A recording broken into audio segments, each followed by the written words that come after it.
Welcome to today's broadcast of North Idaho College Public Forum. The crew is comprised of NIC television students, and your moderator is North Idaho College political scientist Tony Stewart. I welcome our audience back to our 4-week series that we're doing on education in America. We're addressing the public schools of our country, and as I told you last week, we have selected the public school district in Idaho called Post Falls, and it also will be with us each week as we deal with this very important subject. We thought the best way on this program to celebrate a month of education is to pick a district that is doing many innovative and exciting things in addition to the regular educational process. Our guests today come from Frederick Post Elementary School in the Post Falls district, and I have to testify to the fact after visiting that institution that they are involved in such a long list of innovative activities that we will only reach out in discussion of part of those today, but we'd like to get to that. And I would like to welcome to the program, first of all, Mary Lou Arndt, who is the principal of that particular school, and she has with her today 3 very successful teachers in her district and in her school. Next to her is Debbie Hart, and then Mary Knight, and Mary Edmonds. On behalf of our staff and Mary Lou Reed, it's a pleasure to welcome you to this series, and we thank you for your cooperation. Thank you. And as always, I'm happy to have Idaho State Senator Mary Lou Reed to assist in the questioning of our guests, and I shall invite Senator Reed to commence the questioning. Thank you, Tony, and let me add my special welcome to all 4 of you. I frequently say that I think the most important thing that we're doing now, and I feel this, the older I get, the more I understand that the most important thing we can do is invest in the education of our very young children. And I think it sounds as if you are all very, very dedicated to doing that at Frederick Post. My first question is to you, Mary Lou, as principal. I understand that you spend quite a bit of time on goal setting, and that really ties into this whole concern for accountability that we're hearing about so much. And would you tell us how you go about setting your goals, and then how you relate to seeing whether or not you have actually met those goals? You bet. The staff is a very goal-directed staff. They eagerly like the challenge of setting goals, and we spend some time in the process, and it's a very simple process. We write down 3 of the goals that we want to work for.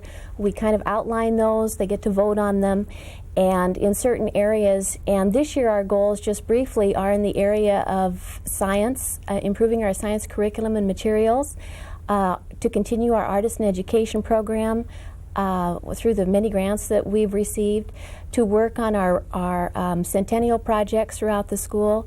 And we have a 3 words by which the school lives by, and those 3 words are respect for ourselves and others, responsibility, and being ready to learn. And this year the staff is focusing on the area of respect. Each staff member also fills out a goal sheet for their particular goals for that year, which follows through that direction and how they will accomplish something in that area.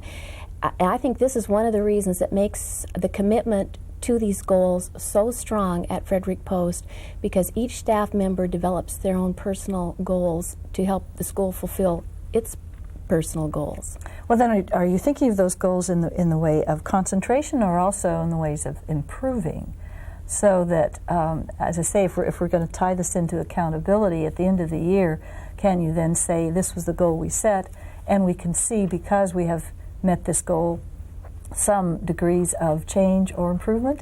We do look for, and we set that we have accomplished those goals through a variety of ways.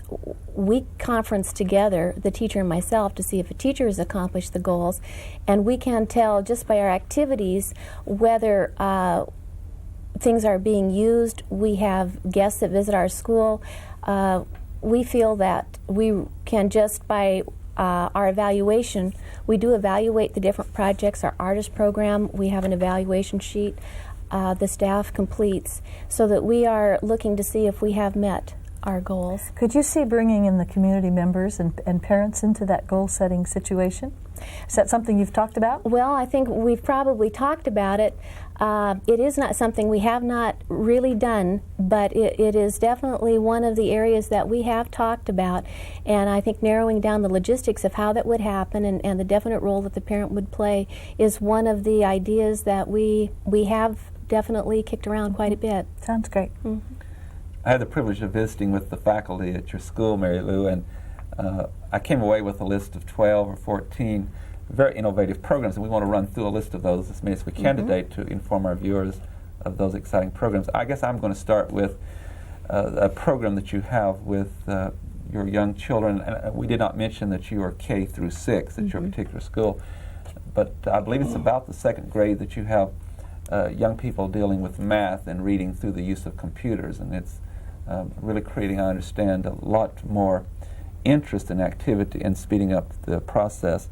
So I'd like one of the faculty to address that program and what happens, and it's not something that a lot of schools are doing yet.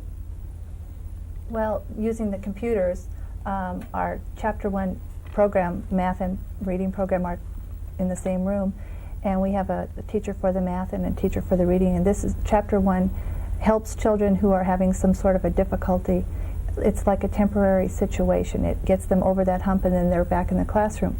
The two teachers, the math and the reading teacher in that classroom, help that child 4 days a week, and 1 day a week that child is on a computer reinforcing those skills that they have been taught during the course of the week.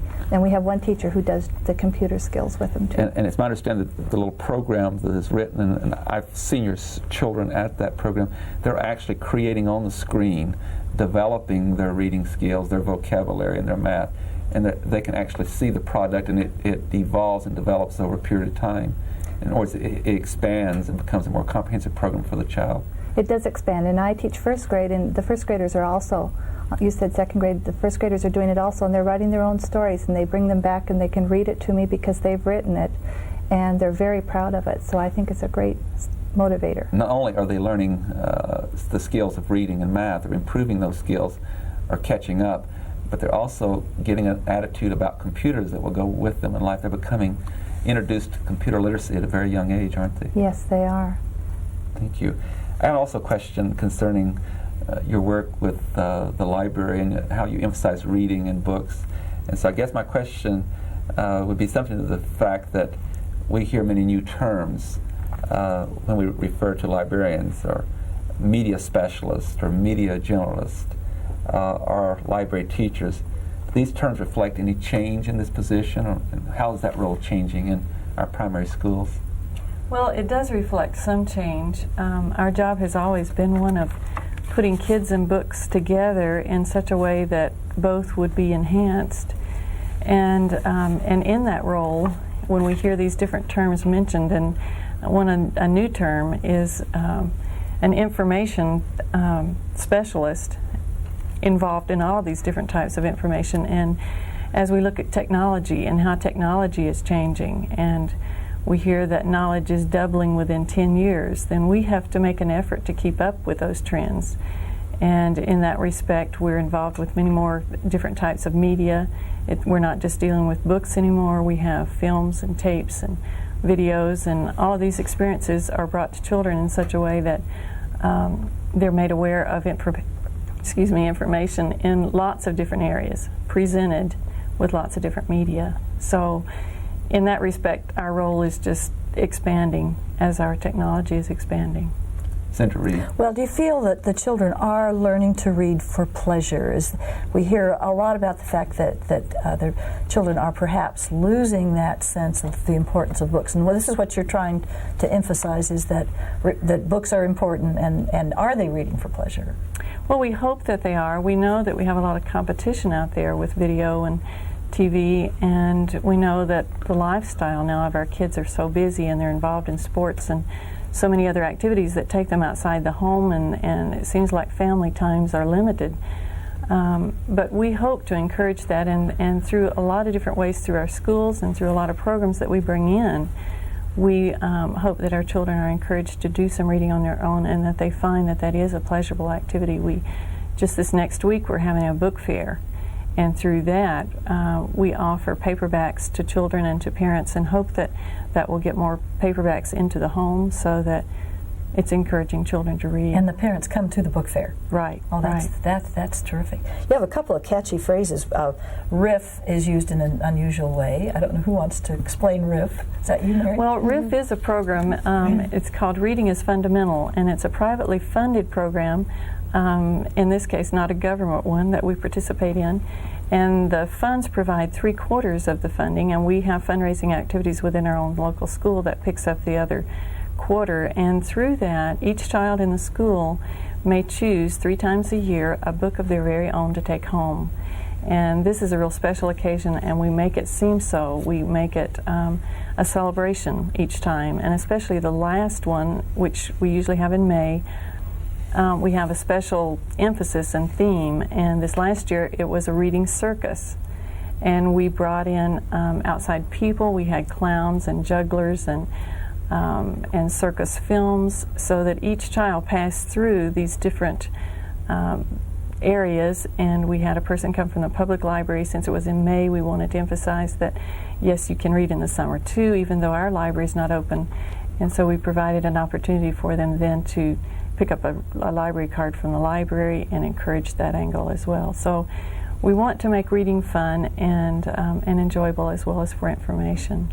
Well, and Debbie, maybe you'll explain the Sustained Silent Reading program that's going on. SSR has been around quite a long time. It's been there's been quite a bit of research, in fact, about SSR. It stands for Sustained Silent Reading, and it's a program where the kids choose their own book to enhance that personal enjoyment. The teacher doesn't choose it, and then they read silently to themselves. The teacher reads. In my classroom, how I handle it is the kids come in, they choose their books, I set a timer, I read, and all the students read in the classroom for a certain amount of time. And I think that, Tony, you mentioned that if there's some other support staff around, why they read too, so you've got janitors reading? And on occasion we have a school-wide SSR, and that's indeed exactly what happens, from the janitors to the kitchen help to the teachers and everyone in between. We get a book and read. That's great. We could use that everywhere. It's a lot of fun. It really makes an impact when you can look down the hall and see children and books in front of them, and everybody is reading a book. It really makes quite an impact on adults as well as the students. It certainly is saying that it's establishing a value that the books matter. Mary, I'll go back to you as the principal, because you have responsibility of supervising all of these activities that are going on in your school all the time. And what types of student motivation or self-esteem building programs do you have for students? Obviously, some of these we're already talking about does that partially, but I think you have other programs. We do. We have had for several years several things in our school that enhance student motivation and self-esteem. If a student is following the school rules, we have tickets that we can give to that child. They write their name on it, their room number, they put it in the fishbowl by the office. Once a week, several of those names are drawn from the fishbowl. And at our Monday morning flag salute, all the students gather around the flagpole and we pledge the flag. I announce the students who will receive an award for their following the rules and their good behavior. And then they'll come to my office and receive an award. Another thing that we do is each classroom teacher will select an Eagle of the Week. We are the Frederick Post Eagles.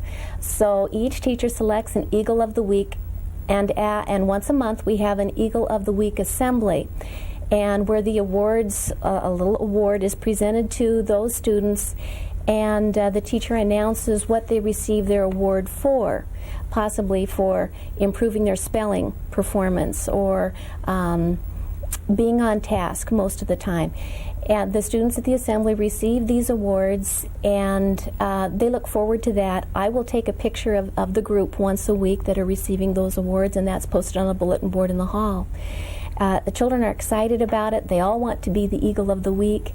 It is a great honor to have your whole student body surrounding you and offering their applause and their encouragement for. And you really bring them involved with some of the responsibilities. I know your playground is across a busy street. Right. And so would you tell us a little about that? They're also involved with patrol. Yes, we have. Our playground is across the street, so at all the different crossing times of the day, we need to have student patrols, which is a great responsibility for those youngsters. And the Post Falls Police Department helps us out and trains those students. They come over about twice a year and helps the students through a training program. And those students who spend a lot of their time receive an award at the assembly, and also then we give them a treats once a year for the time that they give. And it is a very responsible position. The students do take it quite seriously. There's another area I want to get into before I go back to Central Reed, and that has to do with your artist and education grants, and also you've got your Citizen Council for the Arts. I'm just trying to combine in one question a lot of your art program, and if you would share that with us. I know that the children themselves are very, very involved in creating artworks and writing little booklets, and then you have artists in residence. Would you just share that with us? Well, there's a program called the Artist in Education Program, and it's funded through the Idaho Commission on the Arts, which is funded from the National Endowment for the Arts. And any individual or organization can write a grant and submit it to the commission, and they have a pool of artists. For instance, if we wanted to have an artist residency in visual arts, they submit all the visual artists for the state. You choose, if your grant is accepted, then you choose an artist. They come in, and ours is a month long in January. The artist will come and actually live in the community and work with the students and the teachers on that field. The children have a chance to see exactly how their profession is made, in this case visual arts. We have been very fortunate to have, this is our 8th artist in residency this year. We have had residencies in dance and theater and visual arts, architecture, many others. Songwriter. Folk arts, Yeah. We did some folk music. Would you just briefly tell me a little bit something about teaching each student to be an author? I know when I came over you were talking about that, and how you bring that about so they identify themselves as an author in their works. Well, I'm not quite sure what you're asking there. I think they do some writing themselves, and you show that as work as part of the program. Is my understanding. Well, I know in a lot of the classrooms, when there's a shared classroom experience, if there's someone who comes in to talk, or if they've had a field trip, when they come back, then they talk about that experience that they shared, and then put the words for that on paper, and a lot of times illustrate it, and then either the classroom as a whole is the author, or sometimes it'll be done in an individual way, so that each child writes up their own experience and how they felt about it and their illustrations. Then they are the author. That's what I was speaking of. Senator Reed. Well, I think we're emphasizing the importance of innovation. And I think maybe my question goes to you, Mary Lou, in terms of how you encourage and foster this innovation among your staff. And would you say that you really practice school-based management? Is this a genuine democracy that you've got going out there at Frederick Post? Boy, I don't know. You just have a great group of folks, and the ideas just start rolling out, and the teachers are careful planners, and they have a vision of their own. What they look to me for is more of the resources, and just giving the nod of the head that just go for it. If you can show me that it'll benefit the students of our school, that it's going to enhance their education and their learning, and we're going to see some benefits. It's going to pull us together as a team that's working for the goals that we've established. Then I'll try to find some resources to help, give you the time, give you some space, give you some money, and to accomplish whatever those goals may be. And do you kind of take this one step further in terms of the children themselves? Are you trying to involve them to some degree in some of the decision making, some of the planning, the goal setting? I think that happens more in the individual classroom. When we have a project, for example, with the Centennial or even with the science, we had just at our conference time, each classroom put together a classroom science project. And I know that the students had some opportunity to decide on what that science project would consist of. They all brought materials for the science projects, and then they put it together. They wrote up the report on their project, and they placed it outside their classroom for their parents to see when they came for conferences. So a lot of the decision making is happening within the classroom. Am I correct in asking whether or not this is an atmosphere that promotes really the involvement of the teachers in decision making? It sounds to me as if you all are very active participants. And is this unusual? Is your school doing something different than other schools are doing? I don't know. All I know is that it's bound to be more successful if you have the enthusiasm and the support of the individual people involved. And that's the way I feel at Frederick Post. I think we're small faculty, and I think that enhances that willingness to get in and jump in and get busy and work together. And the children respond to that because it becomes more of an active learning process? Absolutely. That's great. During my visit of all your schools, and there are 5 schools within your district, the high school, the junior high, and 3 elementary schools, I found a lot of excitement and activity and involving the students in this year, 1990, our centennial. For those viewers out of our state, should know we're celebrating our 100th birthday, and you're becoming a very integral part of that with your students. And I know one of the things that you have at your school is a pilot project for living history. Would you tell us about that and how you're bringing those young children into having some appreciation of our time as a state and where we might be going in the future? Well, as the pilot school for the Living History Project, the staff was trained this fall on how to conduct oral interviews on tape and with folks that the NIC people on the Living History Project will screen. The teacher brings them into the classroom, or the classroom goes to the individual in the community, and then you tape that conversation.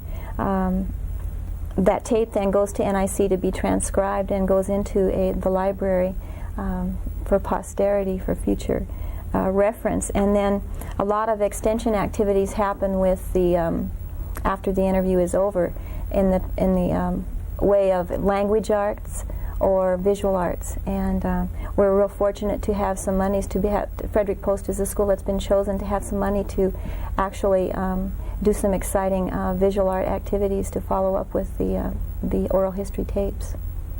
Mary Knight, I have a question for you, and I think Debbie has brought that to my mind with her comments. It seems to me that one of the attitudes among the faculty and the principal at your school is that you really challenge the young children. I've not been around schools very much, they're elementary schools, and I just came away with the idea that you have a lot of confidence that they can achieve a lot more than many people think they can, like the use of the computers or the artwork and so forth. Is that correct? And are they meeting that challenge, and that people can do so much more at any age than we think they can if we give them that self-esteem and give them that challenge? Well, I think if you have the attitude that they can't do it and you don't give them the opportunity to try, then they won't do it. But if you expect that they will be able to succeed, then they themselves will think that they can succeed. Maybe it doesn't always turn out the way we think it will when we try something, but at least we have tried and given them the opportunity to succeed. But isn't it really, I hear what you're saying, and it's really part of your program, you have so many things going that you give them a lot of chances to succeed. Mm-hmm. And even if there is, in their mind, a failure in one place, they compensate in another one. Right. There's always something that they will feel good about themselves doing, and I think there's so many ideas that are floating around our school, not always ones that are used. Sometimes Mary Lou probably shakes her head and thinks, where in the world did they get that idea? But she does give us the opportunity to present it to her, and some things we try and maybe it isn't always successful, that we feel, but it probably has touched some child. You know, if it has touched one child, then I think it's a success. I guess this question is for your principal, Mary Lou. We have two Mary Lou's today. It's confusing.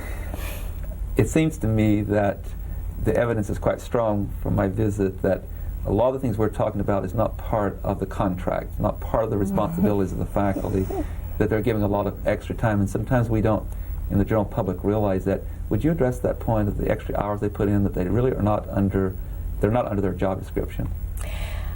It's absolutely countless untold hours. You could go there on any given weekend and you'll probably find a teacher working in the building. Many evenings the teachers are there well into the evening hours, and oftentimes they'll go home to their families and return. All of these projects could never be accomplished within the given time of the school day, simply because the teachers are all teaching in their classrooms. They don't have time. So all of these extra activities, the planning, the putting together of materials, this all happens before, after, on the weekend, and even in the summer. Sometimes we've been talking about, you've had circuses and you have fairs and you've had all kinds of things that are just extra but are very special, and that you involve the parents as well as the children. Yes. I know that some of the things we talk about today, we've not mentioned that financially, but grants have been written. Yes. And you're doing some of those things because you did get those grants. And it's my understanding that a lot of those are written by your faculty? Absolutely. Debbie, of course, is the one who has written the artist grants for us, and Mary has been fortunate to receive a computer grant last year from the Post Falls Education Foundation, which enabled us to purchase some computer materials. The teachers are the ones that are putting in the extra effort. They're writing the grants, spending the time, and in many cases some of their own money to accomplish those goals. And isn't it also true that you have some projects where you actually raise money in the community in addition to your grants, so that you can do some of these other things that you're doing? You bet. We have two fundraisers during the year. One of our fundraisers particularly goes to fund our artist program, all the funds that are spent for our artists and fine arts program. And the other fundraiser is spent to, it is kind of divided up amongst a lot of the rest of the activities that we have and we need funds for. Senator Reed. Well, there is talk about asking the state to sponsor additional pilot programs comparable to the Schools for the 21st Century that has been going on in Washington. Is that an idea that you feel would be one that would be useful, that your school would, or school district would be interested in looking for additional pilot programs that would be aimed at innovation? Boy, I bet everybody's smiling on that one. I think it'd be very competitive. You'd have a lot of people scrambling for those kinds of grants. I would like to see a person hired for our school district as a grant writer, just to search out and write grants for things like that. Because there really are opportunities that are going unheeded because you don't have resources to go after them. Or the time. Or the, It does take a lot of time, a lot of paperwork, and a lot of extra hours that are not in your usual day. I'm excited. The Citizens Council for the Arts, I wrote a proposal to them, and they were awarded us $250 to go towards a Discover Art, which is an elementary art curriculum. Hopefully we're going to be adding to those funds and eventually providing a curriculum for our school. Is there time for Debbie? I'm sorry, there's no time left. On behalf of Senator Reed, our staff, I want to thank you very, very much for being here. We're going to continue this next week with some other schools in your district. You've been most informative. We congratulate you for the fine educational endeavors that you're undertaking with your young people from K through 6, and you truly are being innovative, and I know that those young people are going to go on into junior high and high school and to college, a very different kind of generation, because you're not afraid to move forward, and we congratulate you. Ladies and gentlemen, I hope you'll be with us again next week when we continue our discussion of education and honoring those in the public schools as we continue our interviews with individuals from the Post Falls School District. Until then, have a good week. I am Tony Stewart.